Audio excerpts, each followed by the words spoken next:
तो हम सभी को पता है कि सुप्रीम कोर्ट में 18 जुलाई को नीट मामले के ऊपर सुनवाई होगा। लेकिन आप सभी परेशान हैं, मैं भी परेशान हूं, क्योंकि आज के डेट में हर एक फैमिली में कहीं ना कहीं एक दो नीट एस्पिरेंट्स तैयारी कर रहे हैं। मेरे फैमिली में भी है। मैंने जो भी एनालिसिस किया उसके बारे में कंक्लूजन आप सभी को बताने वाला हूं। एक बात क्लियर कर दूं कि जो बच्चे रीनीट चाहते हैं या जो नो रीनीट चाहते हैं, मेरे कंक्लूजन के बाद उनको तकलीफ हो सकता है, क्योंकि मैं जो भी फैक्ट है उस पर ही बात करूंगा। शुरू करते हैं। जैसे आप सभी को पता है कि सेंटर और एनटीए ने अपना एफिडेविट 10 जुलाई को सबमिट कर दिया है सुप्रीम कोर्ट में, और सीबीआई ने भी ऑलरेडी अपना रिपोर्ट का स्टेटस सबमिट कर दिया है। ऑफिशियली खुद सीजीआई सर ने, जो सुप्रीम कोर्ट हियरिंग हो रहा था उसमें कहा। आप सभी ने कल पूरा रिपोर्ट देखा जो भी सेंटर ने सबमिट किया। उसमें आप सभी ने देखा कि एनटीए ने कहा कि टोटल 1,40,000 स्टूडेंट्स पे हमने एनालिसिस किया प्रॉपर, और यहां पे एक चीज क्लियर कहा कि कोई भी एबनॉर्मलिटीज नहीं हुए हैं। मतलब शुरू से एनटीए जो कहता आया है वही इसमें भी कहा है। आईआईटी मद्रास ने प्रॉपर डेटा का एनालिसिस किया।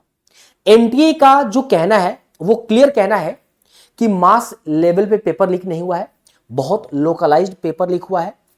ये कोई भी डेटा में एबनॉर्मलिटीज नहीं हुए हैं। बहुत सारे प्रूफ भी दिए हैं एनटीए और सेंटर ने प्रॉपर इस रिपोर्ट में। तो एनटीए का क्लियर इंडिकेशन है कि नो रीनीट। ये आप सभी सुनते आ रहे हैं। अब क्वेश्चन ये बनता है कि फिर रीनीट होगा नहीं, सीबीआई क्या कहता है उसी पे ही फाइनल डिसीजन होगा। अब क्वेश्चन बनता है कि सीबीआई ने क्या कहा है। तो देखो मैं आपको बता दूं, सीबीआई का ऑफिशियल जो भी स्टेटस है और जो भी पता चल रहा है उस पे बात करेंगे। उसी को लेकर हम कंक्लूजन करते हैं कि सीबीआई अगर रिपोर्ट में अगर वाकई में ऐसा है तो क्या रीनीट होगा नहीं। तो सीबीआई के अकॉर्डिंग जो भी सामने आ रहा है उसमें क्या है मैं आपको बता देता हूं। तो देखो हम बात करते हैं सबसे पहले सीबीआई रिपोर्ट का। ये जो मैं बता रहा हूं आपको पता है, जो भी खबर सामने आ रहा है उसी को नहीं बता रहा हूं। बट अगर ये होता है तो क्या होगा, जो कि पॉसिबिलिटी हो सकता है। सेंटर के हाथ में सब कुछ है जैसे आप सभी कहते हैं, ठीक है। हालांकि मैं इस चीज को नहीं मानता हूं, पर फिर भी ठीक है। नीट पेपर लीक लोकलाइज्ड, ये सीबीआई कहता है। इसका मतलब है कि मास लेवल पे पेपर लीक नहीं होता है। अगर ये पॉसिबल हुआ, अगर ये पॉसिबल हुआ, क्योंकि पूरा केस का मेन जो आधार है ना वो जुड़ा है कि क्या मास लेवल पे पेपर लीक हुआ नहीं, क्योंकि बहुत ज्यादा जोर सुप्रीम कोर्ट में इस चीज पे दिया गया है। मेरी बात समझ रहे हो ना। क्योंकि मैं आपको बता दूं, जो एनटीए के डाटा में जो भी सुप्रीम कोर्ट ने रेज किया था वो एनटीए ने क्लियर कर दिया कि आईआईटी मद्रास के द्वारा प्रॉपर वेरीफाई किया गया, बिल्कुल एबनॉर्मलिटी नहीं है, तो सुप्रीम कोर्ट उस आधार को मानेगा।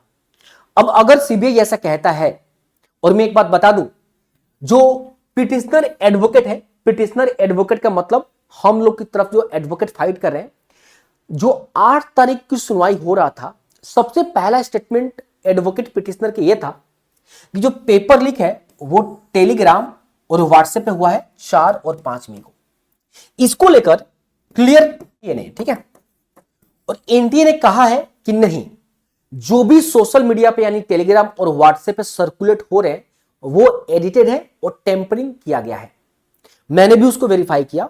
देखो जो सही है वो सही है, मैंने वेरीफाई किया और एक वीडियो, छोटा वीडियो मैं टेलीग्राम पे डाला है उसका प्रूफ करके।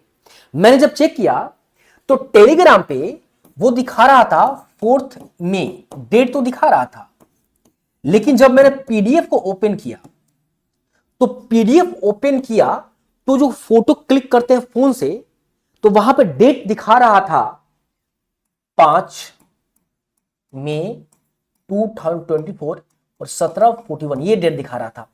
इसका मतलब यह 4 मई तो टेलीग्राम पे वो डेट आ रहा है, और ये 5/5/2024 17:41 5:41 जो फोटो क्लिक करके नहीं, फोटो नीचे आता है कॉर्नर पे, जो फोटो क्लिक करते कई बार सेटिंग ऑन होता है तो वहां दिखा रहा है। इसका मतलब जो एनटीए कह रहा है टेम्परिंग किया गया वो बात तो सही है। जो फैक्ट है वो मैं आपको बताऊंगा, आपको खुश करने के लिए मैं नहीं आया हूं, ठीक है, ठीक है, क्लियर। और अगर ये रिपोर्ट देता है तब इसको देखते हुए रीनीट, इसको देखते हुए, ठीक है, ये मेरा अपना है। अगर ऐसा होता है तो ये जो टेलीग्राम और व्हाट्सएप का जो भी हवाला दिया गया है पिटिशनर एडवोकेट द्वारा, वो क्लियर है, वो प्रूफ कर ही देगा। मैं अगर कह रहा हूं कर ही देगा एनटीए और सेंटर, तो बात लोकलाइज सीबीआई रिपोर्ट के ऊपर बनता है। तो जो था मैंने आपको बता दिया। इसमें अलग अलग स्टूडेंट्स का अपना राय हो सकता है, आप देना चाहें तो दे सकते हैं, मैं मना नहीं करूंगा, बट जो भी आधार है उसको देखते हुए, और एनटीए ने पहले सब कुछ क्लियर कर रखा है। बाकी आपका क्या राय है वो आप सभी बताएं। सीजीआई ने क्लियर कहा, अब 18 तारीख की सुनवाई होगा और हम उम्मीद करते हैं कंक्लूजन कुछ ना कुछ सामने आएगा। इसके बारे में अगर कोई दिक्कत हो तो आप सभी, मेरा नंबर यहाँ पे चल रहा है, उस पर व्हाट्सएप करके आप मेरे संपर्क कर सकते हैं। कंप्लीट आपको गाइडेंस दिया जाए, कोई दिक्कत नहीं होगा। कंप्लीट आपका जो भी क्वेरी है उसको सॉल्व किया जाएगा। अभी कितना ही, मिलते हैं अगले वीडियो में।